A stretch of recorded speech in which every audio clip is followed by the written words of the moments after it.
जोंहा सेन्ट्रेलनि निर्देश बादि मोनफ्रोमबो ब्लकआवहाय मोनथाम सेलजों लोगो लानानैहाय वर्कार मिट बेबादि खालामनाय बिथोन हरदों। थिग बेबादिनो दिनैहाय नैबे जुमदार ब्लकनि सिङाव थानाय बालागाव प्राइमारियाव दिनै नैबे वर्कार मिटखौ लानाय जादों आरो बे वर्कार मिटआवहाय मोनथाम सेल बेनो जाहैबाय जे युथ बिएसयु आरो वुमेन आरो जोंहा मोनथाम सेलजोंहाय लामसामैबाबो जोंहा 2000 बिनि बांसिन दङ किन्तु 2000 जों टारगेट खालामदोंमोन किन्तु दिनैहाय नुनो मोनबाय 2000 निबो बांसिन बहाय जोङो नुनो मोनबाय आरो रंजाथाव बाथ्राया बेनो जे दिनैहाय वर्कार मिटजों लोगोसे गोबां जोंनि बिपिएफ दोलोखौ मोजां मोननानैहाय जइन जानो थाखायबो दिनै रेडि बा साखाफारा 600 निबो बांसिन दिनै बे ओनसोलनिनो दिनै रायजो राजाफोरा दिनैहाय जोंनि बिपिएफआवहाय जइन जागोन। दा बिनिफ्राय देरसिन रंजानाय आरो मा नांगौ। दा बिनि बेयावहाय आंनियाव जेखिनि रिपर्ट फैदों बेयो जाहैबाय कंग्रेस आरो जिएसपिबो दङ, इउपिपिएल दङ, बिजेपि दं आरो बेबादिनो आलदा आलदा बेबादि पार्टिफोरनिफ्रायबो हयथ' निश्चय थागोन किन्तु टटेल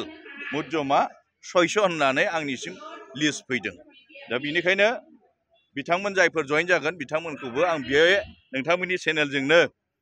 आंनि गोरबोनिफ्राय अननाय आरो सिबिनाय जासिनायजों आं बिथांमोनखौ बजबनानै लादों आंनि बा जोंनि बिपिएफ दोलोआवहाय।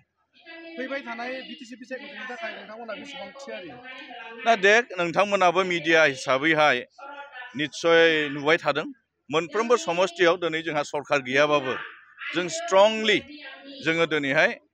मोनफ्रोमबो जायगायाव कर्मशाला बा जेन'बा वर्कार मिट बा रायजोफोरजोंबो जोङो बेबादिनो गेट टुगेदार बिभिन्न धरनै जोङो प्रग्रामखौ लाबाय थादों आरो मोनफ्रोमबो समस्थियावहाय रायजोफोरनि अननाय नाजावनाय जोङो मोनबोदों आरो नोंथांमोनाबो निश्चय मिथिगौ दिनैहाय जिनिसा बिपिएफनि मिटिं होनबानो दले बले फैयो रायजोफ्रा दले बले बिना पैसायै बिना दिनैहाय जेबो मोनसे सर्त गैयालाबानो डिमान्ड गैयालाबानो बिपिएफनि मिटिङाव दले बले फैयो। माबे मोनसे हानजाजों जुजिनाया जागोन होननानै सानो नोंथांमोना? दा जिनिसा नोंथांमोना मिथिगौ बहाय जिनिसा तिनि खनिया जानो हागौ मोनफ्रोमबो समस्थियाव। 1 नम्बर होनना बुङोबाथ' जों मिथिखागौ बिपिएफ आरो सेकेन्डआवहाय बिजेपि होननानै एसे खोनादों किन्तु जों बेखौ दा बर्थमान आङो बुंनो हाथ'नाय नङा किन्तु मोनसेया जाहैबाय इउपिपिएल। दा बेनिखायनो 3 खनिया जुसा प्राय समस्थियाव जागोन किन्तु जों बुंनो हायो दिनै जोंनि जेखिनि एक्टिभिटिस जेखिनि जोंनि खामानि मावनाय बेखौ नोजोर बोयोब्ला जोंनि बिपिएफखौ रावबो सोमावनो हानाय क्षमता गैया। जोङो सिंगेल जोङो सरकार दाहैनो हागोन गैयाबाबो जोङो 25सो जों मोननायनि मोनसे जोंनियावहाय मोनसे अंकआ फैदों आरो जोङो मोनफ्रोमबो समस्थिनिफ्राय जेखिनि जोङो खबर लादों फिडबेक जोङो मोनदों बे हिसाबै 25आथ' आरामसे जोङो देरहाना थांगोन आरो सिंगेल जों सरकार दानो हागोन बेखौ दिनैहाय जोङो बिसास खालामो बेयो रायजोनि अननायाव। गोदानै जोनोम मोननाय एपिबि राजखान्थि हान्जाया गसाइगाव ओनसोलावबो मैखोमै मेल मिटिं खुंफैनायखौ जों नोजोराव मोनो। थारैनो बेयो बिपिएफनाव गोहोम गोग्लैगोन नामा? नङा बेथ' नोङो बिपिएफनाव गोहोम गोग्लैया मानोना नोंथांमोना बयबो मिथिगौ जे थांनाय जे 20नि जानुवारि 27आव जे एकर्ड जादों जों बयबो मिथिगौ बेखौ एनडिपिजों जादों मानगोनां एनडिपिफोरजों जादों। दा बिथांमोना दिनैहाय आलदा दिनै अल्टारनेटिभ पार्टि दानायानो जाहैबाय जे माजों एकर्ड जादोंमोन आबसु आरो एनडिपि आरो इउपिपिपि ना बे बिथांमोनजों जादोंमोन किन्तु दिनैहाय एनडिपि हिसाबै जेखिनि दिनैहाय मोननांगौ बेखौ मोनाखै जायफोरा गनांगौ बियो गवाखै। दा बेनिखायनो बे अल्टारनेटिभा दिनैहाय जोनोम जादों बलेथे जोंनि दिनैहाय खहा नङा एनडिपिआ सोरजों दङ बांसिनानो दिनैहाय नोङो इउपिपिएलजों दङ बेनिखायनो दिनैहाय इउपिपिएलआ जेबो मावाखिसै प्रमद बर' बिथाङा दिनै एनडिपिनि इसुखौनो दिनैहाय नाथ्रोना गारबाय गावसिनि जे जिनिसा बोरैहाय नोङो बिल्डिं लुनो हायो बोरै नोङो दिनैहाय गारि घरा सालायनो हायो गावसिनि साइडजोंल' दिनै सिमां नुनानै सिन्था खालामनानै एनडिपिनि इसुखौनो बिसोर बावगारबाय। बिसिबां जेलाव दं मा खोथा बुंदोंमोन मा बुंबोदोंमोन एनडिपिनि थाखाय रायजोनिफोरनि थाखाय मा बुंबोदोंमोन बेखौ खुनु माबायानो गैला बिसिनाव माइनावनो बिसोरो गैला। दा बेनिखायनो दिनैहाय अफाय गैयियाव जोंनि प्रब्लेमखौ जोंनो सल्भ खालामनांसिगोन होननानै दिनै एनडिपिफोरा बे अल्टारनेटिभखौ दिनै जन्म होनाय जादों। बेनिखायनो बे अल्टारनेटिभ दानायावहाय जोंहा बिपिएफआ मुंबो खहा जाया 1% खहा जाया बरंसो जोंनि थाखाय मोजांसो जागोन प्रत्येक ब्लगावनो बे इउथ भिसु माने वार्कार बे जिनिसा सोलिबोगासिनो दं जाबोगासिनो दं दिनै बेयाव जमदुवाराव जादों आरो बाव गोबां वार्कारफ्रा जोंहा सफैजोबदों बे जमदुवार समितिनि उइलियाम नार्जारिनि आरो बहुद जाबावगौमोनदां आं दा खोनानो मोनदों जितु जोंना नैबे जोंनि एगेन्स्ट पार्टि जितु इउपिपिएल पार्टिफ्रा माने वार्कारफोरखौ पाठायनानै गामिनिफ्राय फैनो गोनां माखासे जोंनि बिपिएफनि हान्जानि वार्कारफोरखौहाय बहुद होबथानानै दोनदों होननाय खोनादों आं थेवबो जादों जथेस्थ' दा बेखिनिया सोलिगासिनो दं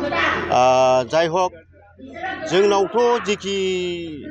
जेखि बेबहार खालामा जोंखौ जेखि बांसिन नासया बिपिएफखौ नैबे मोनबा समस्तियाव दा बर्तमान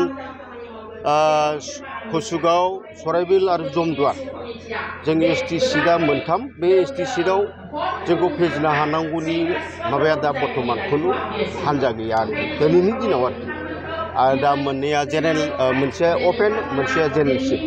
बेबो बहुद माबा जाबाय आरोखि आपग्रेड जाबाय मोजां जाबाय जों सानदों बे गसाइगाव साब डिभिजनाव जोंनाव बिपिएफ माबाया समिस्तिया मोनबा दङ बे मोनबायावबो जोङो बिपिएफ हिसाबै देरहागोनखौ आसा लादों आरोखि नोंथाङा एक्जिस्टिं एमसिएलए सराइबिलनिफ्राय दा फैगौ बिटिसि बिसायख'थिनि थाखाय नोंथाङा दा खामानि मावनो हायै बायदि नुहुरो फैगौ बाराव गोब्राब जागोन नामा नोंथाङा आं जेबो बिदिखौ गोब्राबखौ आं जेबो नुहुराखै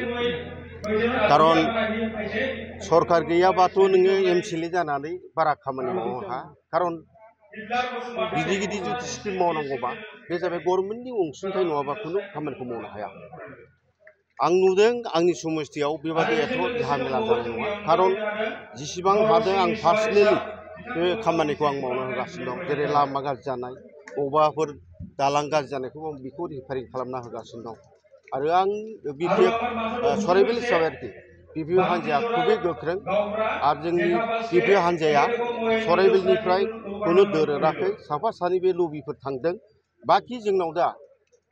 आंनि समस्यायाव बुंनो थांबा टाउनाव बिजेपि बिराद दंमोन बिजेपिया दिनै लोब आंनाव जइन जागासिनो दं हयथ' थानाय नंला आरोखि बिजेपिया बे टाउनावहाय आरो बे हाग्रा ओनसोलजोंबो अनेक इउपिपिएल दंमोन